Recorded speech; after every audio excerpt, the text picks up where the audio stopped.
I just watched 28 Years Later, The Bone Temple, and honestly, I was not really excited for this movie. Probably because 28 Years Later, the previous movie, did not really leave a strong impression on me. But there was one scene I really liked from last year's movie when they were running from the Alpha.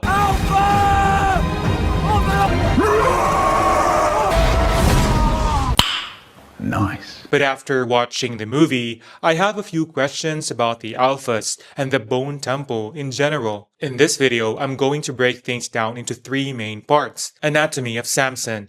How does an infected turn into an alpha like Samson? How does an alpha turn into a sigma? Is Samson totally cured? The ending of the Bone Temple. Let's talk about how the movie connects back to Cillian Murphy's character from the original movie, the story of Jimmy, inside Jimmy's mind. And here's a fun twist. Did you know that Jimmy is actually inspired by a real person? Let's talk about that. Anatomy of Samson. How does an infected turn into an alpha like Samson? The first time I saw the alphas, I thought, wow, this looks like an anime from the Clash of Titans, the way they are running. It's just wild, but now it got me thinking, how do an ordinary infected become an alpha? In 28 years later, we see how the rage virus has changed over time. The UK and its survivors have basically been left out on their own, abandoned by the rest of the world. There's also a new type of infected called alphas. For these alphas, the virus works like a super steroid, making them huge, fast, and way stronger than regular infected. In 28 days later and 28 weeks later, people infected with the rage virus look like zombies because they run around attacking everyone. But they are not actually dead. They're just extremely aggressive, fueled by adrenaline, and act more like wild animals than humans. The virus is believed to have originated from chimpanzees exposed to violent experiments designed to create a cure for anger. Over the years, the virus has mutated and evolved, allowing some infected to develop new abilities and behaviors like the Alpha variant. A more realistic example would be COVID because it morphs into different variants like Alpha, Delta, and Omicron. Since the infected still eat, use energy, and survive biologically, these changes can happen over time, possibly influenced by genetics, immune response, or rare mutations. But here is a big twist. What if the alpha becomes cured? They now become a sigma. Dr. Kelson begins to believe the rage virus doesn't fully erase who a person is. It just masks their true identity. He thinks the infected are dealing with a mental condition, not just physical changes.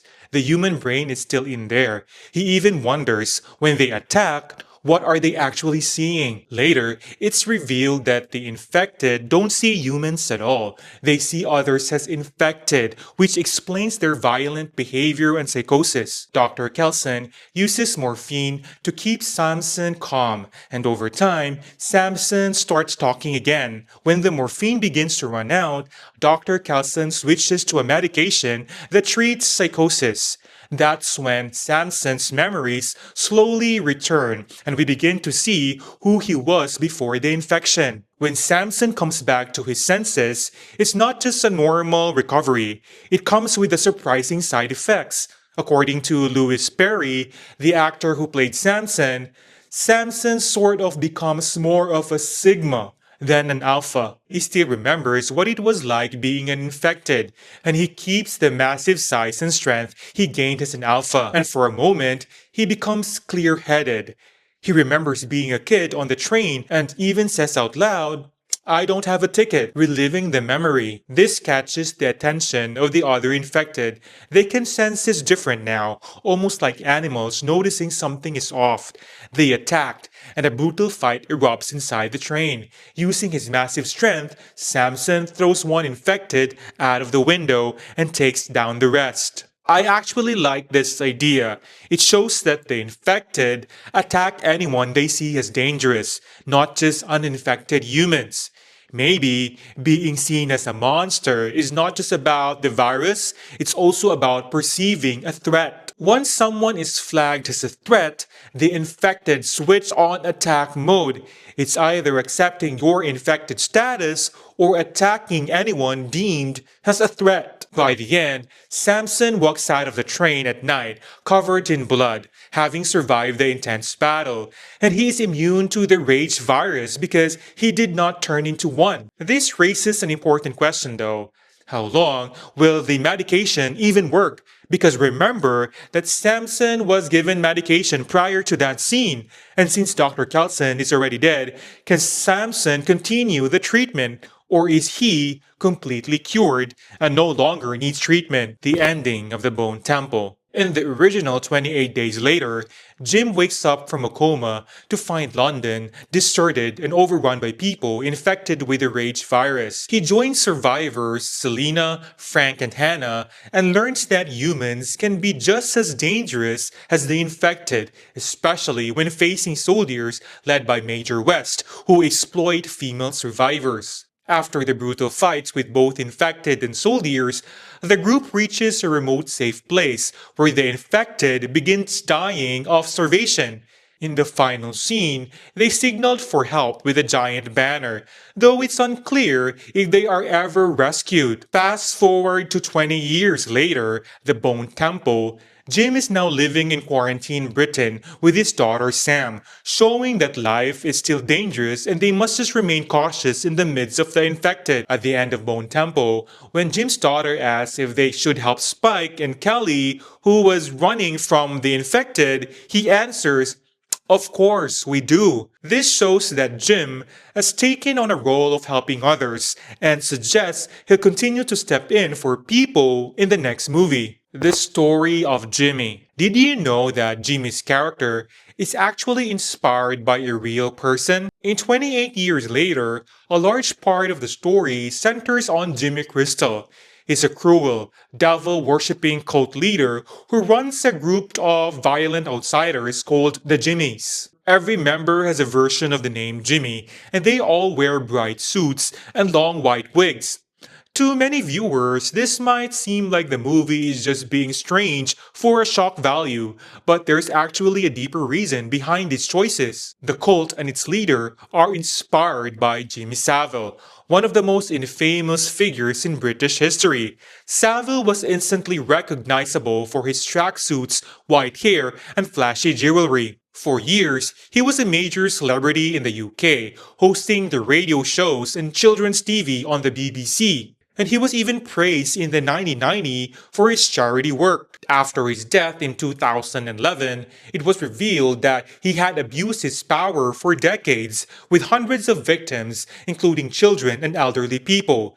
The discovery shocked the UK and completely changed how the public viewed him. Inside Jimmy's mind. At the beginning of 28 years later, we see Jimmy Crystal as a child watching TV.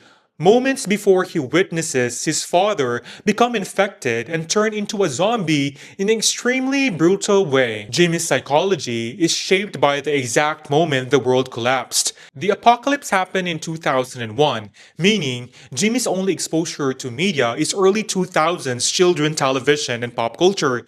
When everything falls apart, he's still young and emotionally vulnerable, and his trauma becomes permanently tied to those images. So when Jimmy later does horrifying things, he's not inventing them from nowhere. He's recycling the innocent visuals she grew up with, like Teletubbies playing it on TV, and twisting them into something disturbing. At the same time, he witnesses horrifying violence, like seeing his father dragged across a mass of infected bodies, which completely breaks his understanding of reality and morality. Jimmy never gets to grow up in a normal world, so his brain can't tell the difference between something innocent and something violent. The show and media he loves as a kid ends up growing and shaping the way he thinks. He twists those once comforting images into tools of fear and horror. It's a chilling reminder of how trauma, especially when you're still a kid, can wrap innocence into something completely monstrous. Honestly, compared to the previous movie 20 years later, Bone Temple is a bit better. It's not perfect though. I really like the new direction. Seeing alphas get cured and turned into sigmas was pretty cool, though I know it's not for everyone. The character development really stands out here, and now that we're seeing Cillian Murphy's character back in action, I honestly can't wait for the next one. Thank you for watching and see you in my next video.